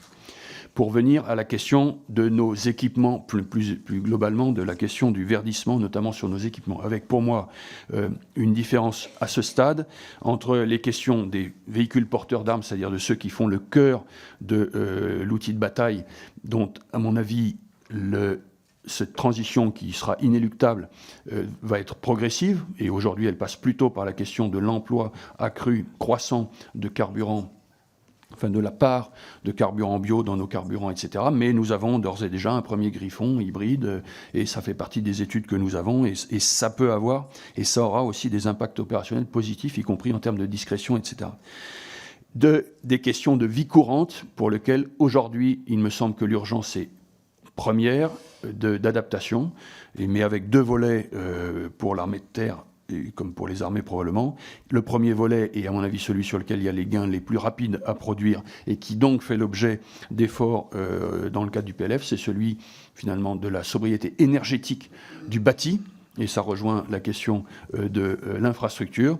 Et donc dans les crédits d'infrastructure qui sont dans le projet de loi de finances 2024 et qui sont en croissance, à la fois pour la dimension préparation opérationnelle, mais pour la dimension vie courante, cette dimension de isolation, sobriété énergétique est une dimension qui est prise en compte et qui est prise en compte de manière accrue. Et puis il y a un autre volet, mais qui aujourd'hui finalement en effet produit est peut-être un peu d'un ordre moindre, mais qui est une dimension sur laquelle nous avançons aussi, qui est effectivement le verdissement de nos flottes.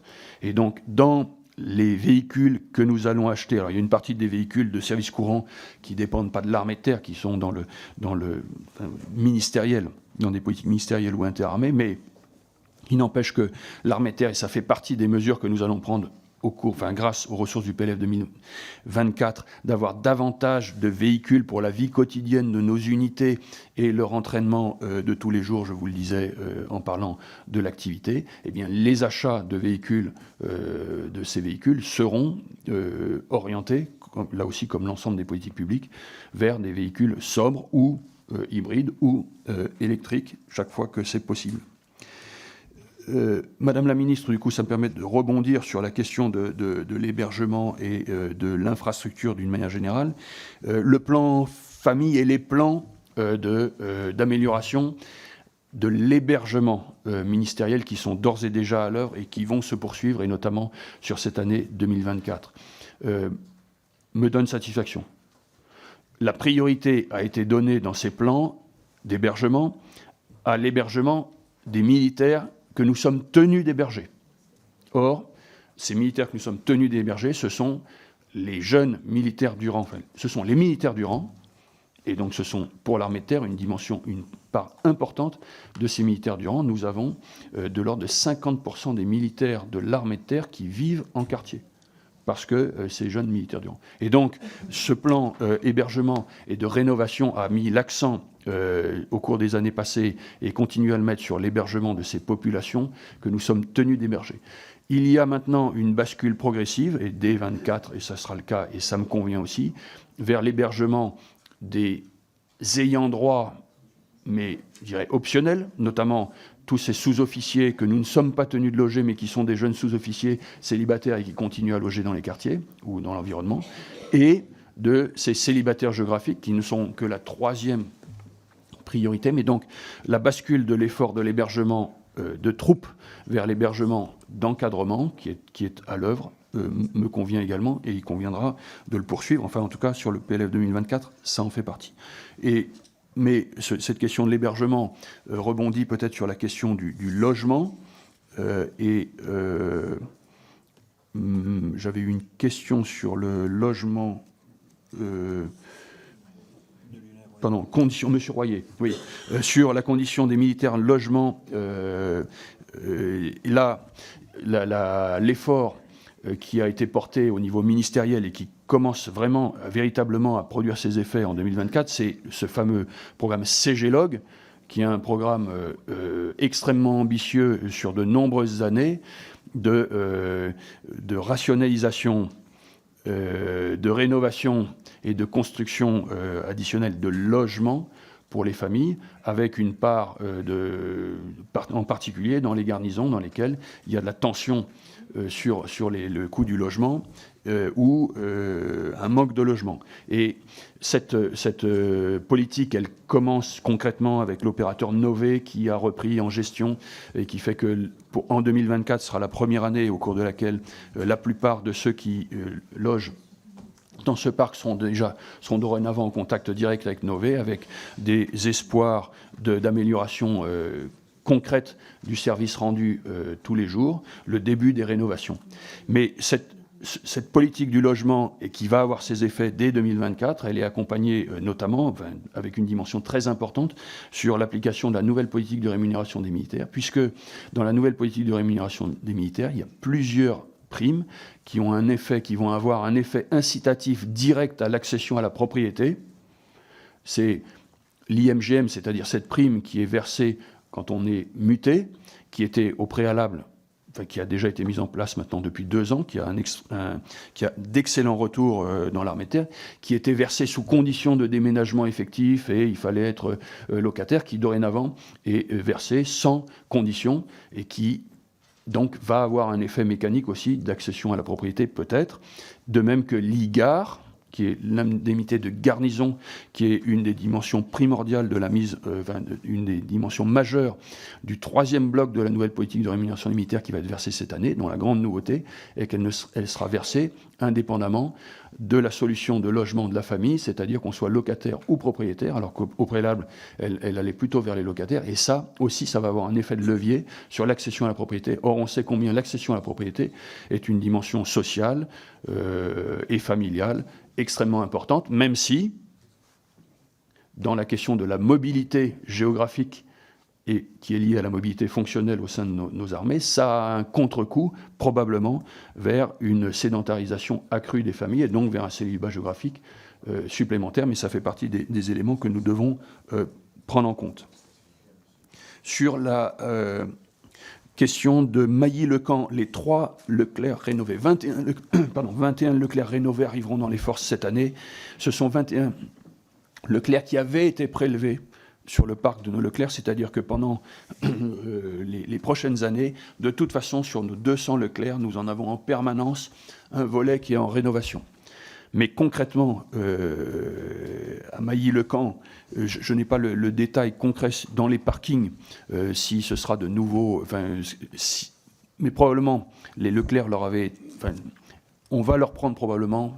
Je vous donnerai la précision. Mais on va leur prendre probablement 3 Leclerc et leur donner 3 Leclerc rénovés. Mais il n'empêche que ces Leclerc rénovés auront une capacité, normalement une disponibilité et un certain nombre de capacités accrues qui permettra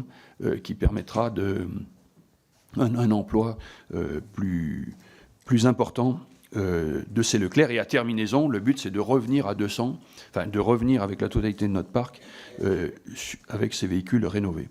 Sur la question de la formation des Ukrainiens, alors peut-être sur les détails les plus précis, je vous redirai à huis clos, mais en gros, on a de l'ordre de 200 militaires qui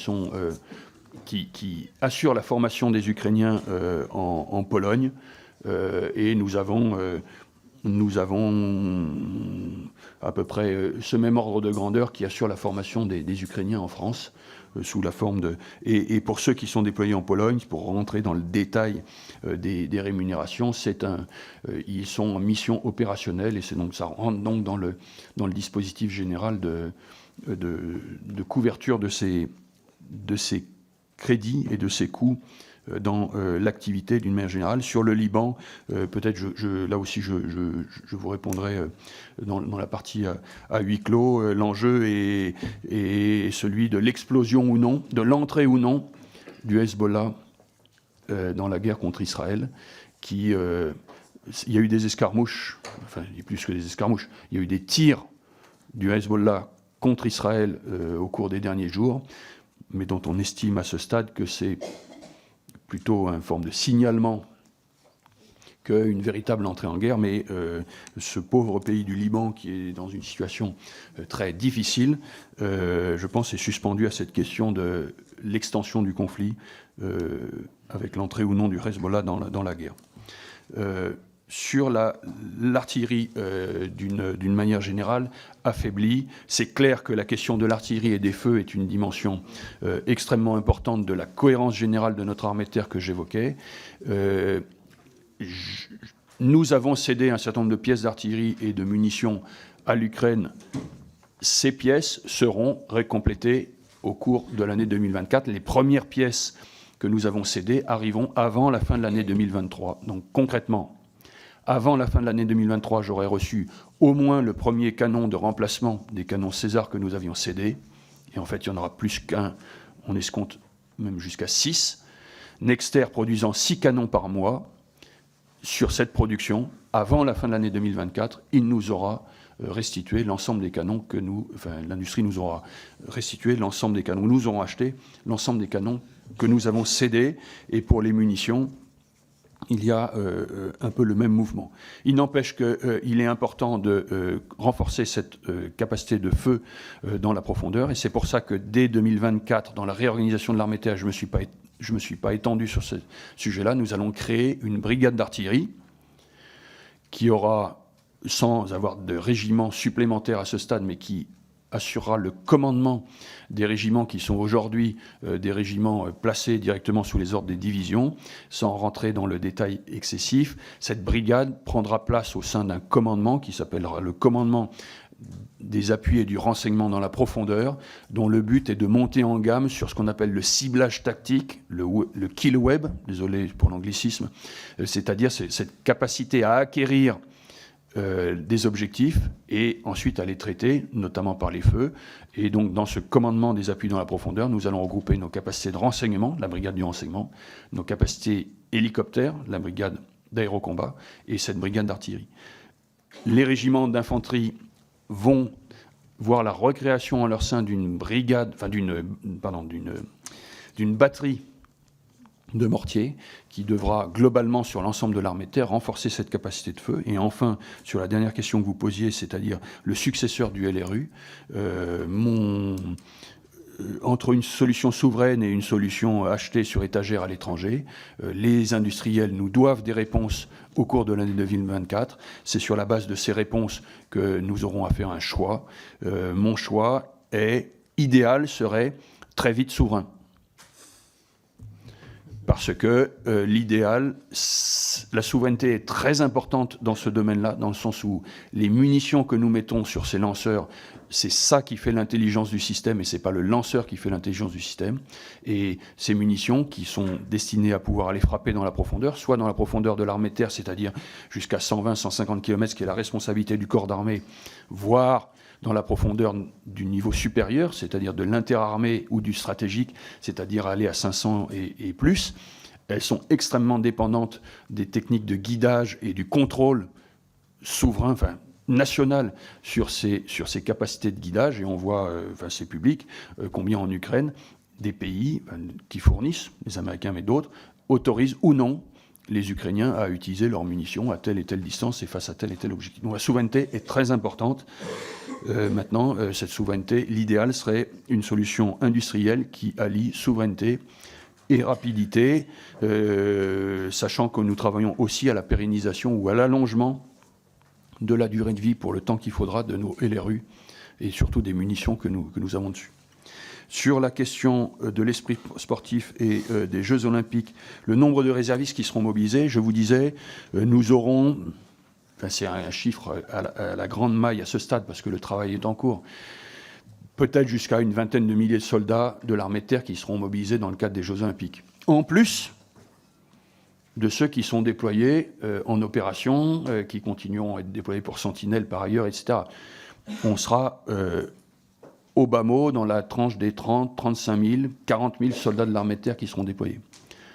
Je ne fais pas de différence entre les réservistes et l'actif. Il y aura 35 000 à 40 000 soldats de l'armée de terre déployés à ce moment-là, actifs et réserves.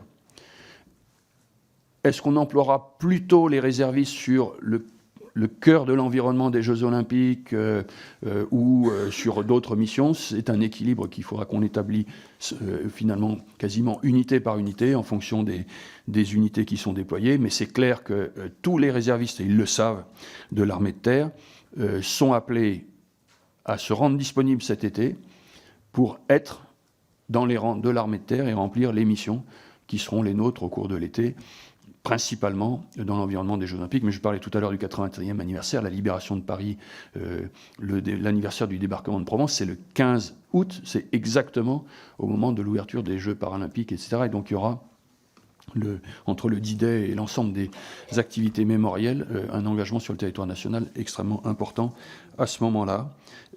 Sur la cohorte, les premières cohortes du SNU, je n'ai pas de chiffre exact de suivi d'engagement de cette première cohorte. Il est clair néanmoins que l'enjeu pour nous sur la journée de défense et mémoire que vous citiez, JDM, au sein du séjour SNU, pour des jeunes qui sont plutôt des jeunes en classe de seconde, donc des jeunes de 16 ans, l'enjeu est plutôt probablement de les intéresser ou de les ouvrir sur ces sujets de défense, plutôt qu'une question de recrutement en direct, dans le sens où ils sont un peu jeunes.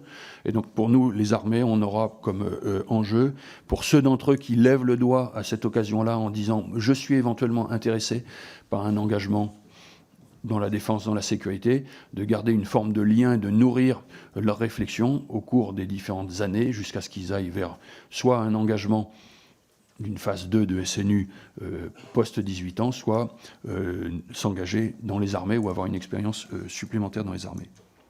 Pour les réserves, l'armée de terre a aujourd'hui 24 000 réservistes dans ses rangs. À terme, doublement de la réserve, 2030, nous aurons 48 000 réservistes. Il y a une première marche en 2024. Nous aurons 2 000 réservistes de plus dans l'armée de terre en 2024. Ce sont des chiffres. Maintenant, la question est plutôt celle de la finalité et des modalités. C'est une véritable transformation de la réserve que nous allons mener, et pas seulement une augmentation à due proportion. Dans cette transformation de la réserve, il y a un certain nombre de choses que nous savons déjà et que nous avons tracées, et il y a un certain nombre d'autres éléments qu'il faut que nous expérimentions et confirmions. Dans les éléments que nous connaissons déjà et que nous avons tracés, c'est que nous allons développer dans l'armée de terre 3 formes de réserve. Une réserve de compétences, une réserve territoriale et une réserve de combat. Et nous allons mettre l'accent au cours des premières années, notamment en 2024, sur cette réserve de compétences, avec notamment la montée en gamme de nos états-majors, et y compris dans nos états-majors opérationnels, et surtout dans nos états-majors opérationnels, cette idée qu'il nous faut un réserviste pour un membre d'active. Les régiments opérationnels, c'est-à-dire le commandement de notre corps d'armée, le commandement de nos divisions, les états-majors du commandement des feux dans la profondeur, etc., doivent pouvoir compter sur des réservistes pour remplir leur mission de guerre dans la dimension maximale, et y compris pour les exercices. Et donc le commandant des forces terrestres a donné l'ordre à ses états-majors de recruter de manière importante et d'intéresser et de former des réservistes de façon à aller vers cette notion de un réserviste pour un membre d'actif dans nos états-majors opérationnels. Cette réserve de compétences, elle se développera aussi dès cette année par la poursuite de cette réserve industrielle, et les premiers contrats ont été signés au cours du forum Entreprise Défense la semaine dernière à Satori, et on poursuivra cette dimension-là. Derrière la réserve et cet effort, je ne parlerai que de 2024, je vous ai dit qu'en 2024, nous allons créer 6 bataillons, en réorganisant et en densifiant les unités de réserve que nous avons déjà dans nos 6 brigades interarmes. Et l'année suivante, en 2025, nous ferons 6 bataillons supplémentaires sur nos brigades d'appui. En 2024, nous allons placer notre régiment de réserve, le seul régiment entièrement de réserve de l'armée de terre, entièrement. Il a une vingtaine de membres d'actifs qui aident à faire fonctionner ce régiment, qui est le 24e RI, régiment d'infanterie de Vincennes, sous les ordres du gouverneur militaire de Paris. C'est le début, c'est l'expérimentation d'une territorialisation pour dire ce régiment aura une mission principalement territoriale, de réaction à des catastrophes, de contribution à la sécurité générale, à la protection, bien évidemment dans le cadre des Jeux Olympiques. Peut-être pour préfigurer la réplication de ce modèle 24e RI à Lyon ou à Marseille dans les années à venir, et d'entamer un mouvement de territorialisation plus important. Réserve, cette année, en 2024, nous allons créer un bataillon de réservistes du renseignement auprès de la brigade du renseignement, qui auront pour vocation de renforcer cette brigade dans son métier, mais aussi de servir de réservoir dans le domaine du renseignement pour l'ensemble de l'armée de terre. Et puis, dernier point, dans les initiatives que nous allons mener pour la réserve, une expérimentation d'intégration encore accrue de nos réservistes au sein de nos unités. Vous savez que le modèle aujourd'hui, c'est en gros une unité élémentaire, c'est-à-dire une compagnie ou un escadron dans chacun de nos régiments. Et nous allons donner la mission à certains de nos régiments d'expérimenter des réservistes dans les unités d'actifs, c'est-à-dire dans les sections, dans les pelotons, dans les compagnies, pour que ces sections, ces pelotons, le jour où elles ont une mission, que ce soit une mission à l'extérieur, à l'intérieur, aux Jeux Olympiques, etc., aient à l'esprit que finalement, monsieur un tel et madame un tel, qui sont dans leur section, qui ont beau être des réservistes, sont des membres à part entière de cette petite unité d'une trentaine de personnes ou de 150 quand il s'agit d'une compagnie, et que c'est bien à eux qu'il faut faire appel. C'est la question de l'intégration et pour aller vers cette réserve de combat. Voilà. J'ai répondu un peu plus longuement sur la question des réserves parce que c'est vraiment un projet qui doit transformer la structure même de nos armées, donc de l'armée de terre, que 2024, c'est la première marche de cette transformation. Il y a les ressources nécessaires en 2024 pour faire cette première marche. Nous allons produire un certain nombre d'effets dans ce domaine-là et mener un certain nombre d'expérimentations également. Merci, mon général. Avant le passage à huis clos, je voulais vous remercier publiquement sur l'exigence que vous avez eue pour la précision dans les réponses que vous avez apportées. Comme on vient de le voir sur les réserves, enfin, vous avez vraiment assumé la complexité et la complétude des sujets sans couper dans les virages. Et je pense que c'est particulièrement important pour nous, pour développer notre propre réflexion stratégique. Donc, merci pour cela. Je demande donc la coupure de la diffusion.